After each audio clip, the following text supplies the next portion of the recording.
Now you have worked on these yourself. You've done maintenance on these. Oh, I've taken these down to the bare frame chassis. I've taken them all apart, put them all back together.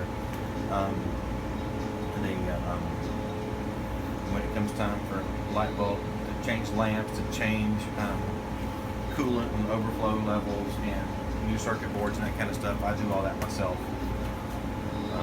How long did it take you? The classes, each of the classes were 1 week classes. There were 3 of them. So we went out there one time, went out back again for another time, and the other one was in Atlanta. So it was,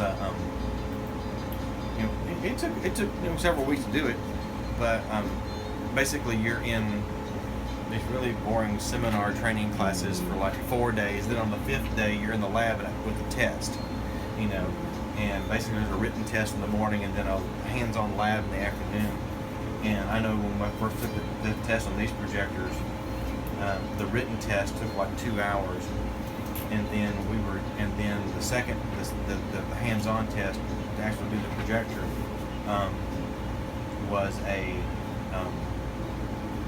2-hour or 3-hour hands-on, and basically they called us all into the room and they said, okay, you're taking projector number 5, and you walk back there and there's all these pieces in the floor and this bare metal chassis, and you have to take these pieces and put them together and make a projector and put a picture on the screen, and all the lens files have to be right, the screen files have to be right, and I finished in like 2 hours and 58 minutes. I had like 2 minutes to spare.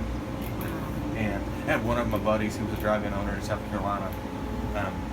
One of the things you have to do is you have to do color convergence, where you've got 3 DLP chips. They all have to line up together so the picture will look right.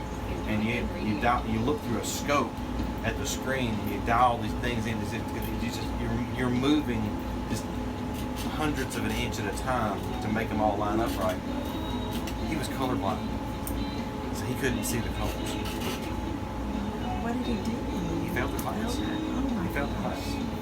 And but he went back. I think he went to the one in Atlanta, and I think he passed that one. And but yeah, he couldn't see the colors on the color conversions. So, but anyway. Yeah. So thank you for showing us your nerve center of the whole thing, basically. Well, this particular side, we can do movies. We can do satellite. That's where we put Jimmy Buffett. And then we have a video patch bay panel here that we can plug in things like Xboxes and PlayStations. And we had a music video shot here about a month ago.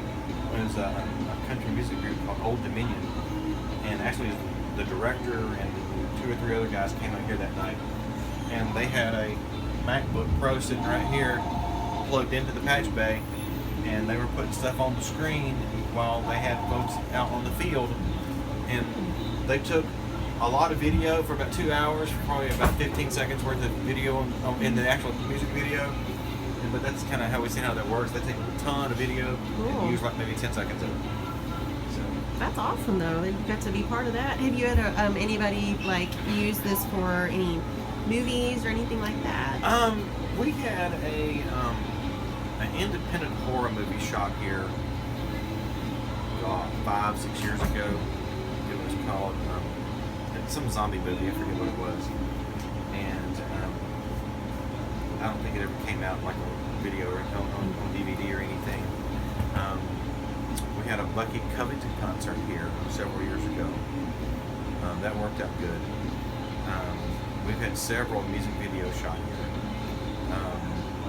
David Nails, he had a video shot here for Whatever She's Got. It's country music on Whatever She's Got. There was a guy and a girl driving around this really nice car out in the field kind of stuff. And they were here for hours and hours and hours, and they used like 30 seconds of the video kind of thing.